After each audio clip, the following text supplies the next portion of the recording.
Out on one of my morning walks in Sanphakwan, Chiang Mai. We've had a lot of rain overnight. It's rained for at least 16 hours, I think. As you can see by the river, it's very coloured at the moment because of so much rain we had overnight, but we needed the rain. It's very good for the garden, kills a lot of the insects off as well, so it's really good all round.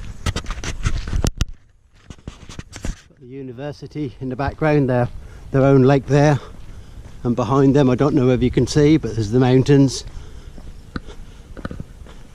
and in the distance, but you can't see it today in the clouds, as normally I'd be able to see Doi Sutep temple, which we visited the other day. It's really nice.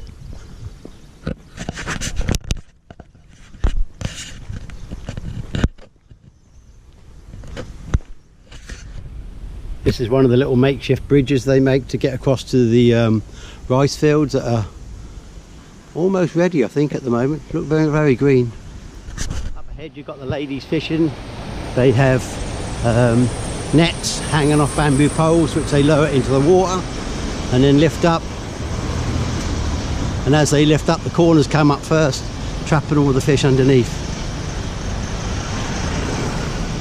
Water's running really fast today because there's so much rain last night. They just dug all this river out because it was the banks are starting to come inwards, so they dug it all out with the diggers.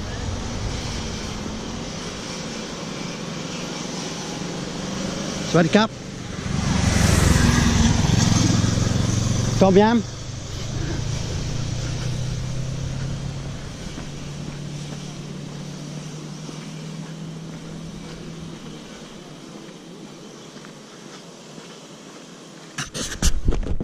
That's the first time since I've been here that I've actually seen someone keep pet rabbits.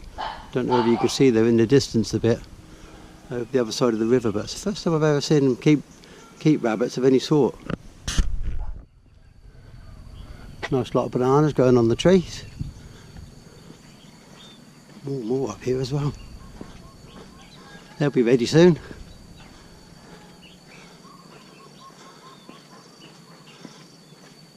Coconuts.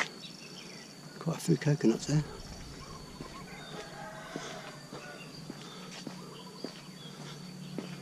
More bananas. So much fruit and vegetables out here in Thailand. It's even convinced me to go vegetarian because there's just so much choice. Pineapple every day, mango every day, bananas, fish. As you can see, every bit of water's got fish in it, which you can eat. There's nothing you can't eat out here. They eat leaf, flowers, everything. The first time you try, you might turn your nose up at it a bit, but after that, you realise it might not look great, but it tastes really lovely. Here we've got one on the Medi fish pens they keep along the River Ping. A lot of time they're stocking ruby fish, which I've actually eaten myself. It's quite nice. The one thing you do have to watch walking in Thailand is there's not much of a path to walk on. You have to really be careful walking along here. It can be very dangerous. Even on a motorcycle it can be dangerous. Cars just fly past you.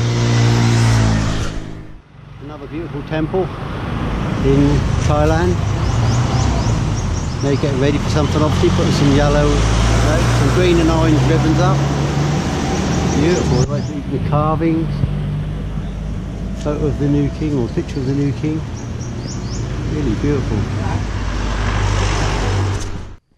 Heading back home now, about another 2 kilometres to go. Normally lots of dogs around this way with the street dogs. Oh, there we go. First one and another one. They're normally pretty well behaved. Best is to carry on walking, don't make eye contact with them. Don't try to be aggressive, and they're normally alright. If you're out running, sometimes they see it as a bit of a game if you're out running, so you're probably just best to stop and either turn around and face them or just carry on walking. Normally if you stop they just back off anyway. There have been a few cases of some aggressive ones, but I've never had any problems since I've been out here. You just have to be careful with the street dogs. As you can see, lots of water last night, lots of rain. It's all flooded on the road here. This is quite normal for this part of the road.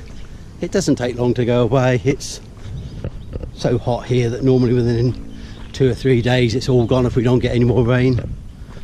As you can see, the rivers are well flowing today and coloured. But the other week it was up to nearly the top of the bank and flooding into the fields here where they grow the lonkin and the rice and everything else. Over here we've got a bit of a lake where the owner has actually put up no fishing signs because it's right on the edge of the road and a lot of people will be going fishing here.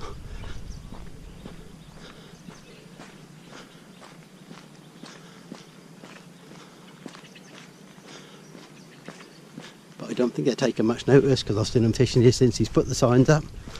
You get a lot of snakehead fishing here, going after the frogs in amongst the weeds, and they go after the small fish as well. There was a sign there, so I wasn't taking it down obviously. It's very shallow, but it's got quite a lot of fish in it. And believe it or not, oh no, the other sign's still there. The other sign's there that apparently says no fishing. Another one of their man-made bridges where they've just put a load of concrete blocks down to get across to the farms where all the vegetables and fruit grow. There's always someone collecting something at the side of the road. They make use of everything over here. They've just picked all the lonkin off these trees. This is where we go and buy our pandan leaf. You can see this is pandan leaf growing over here.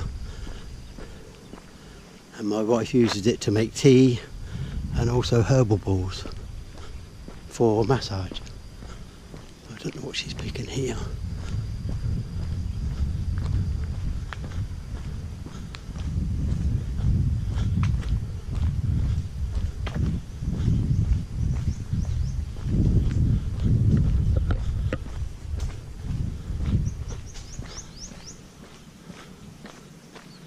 These are lonkin that are still growing in this tree. They haven't been picked yet.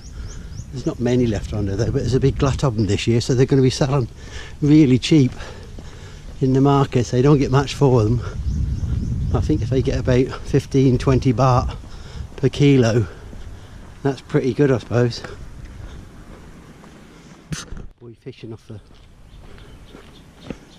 the bridge here.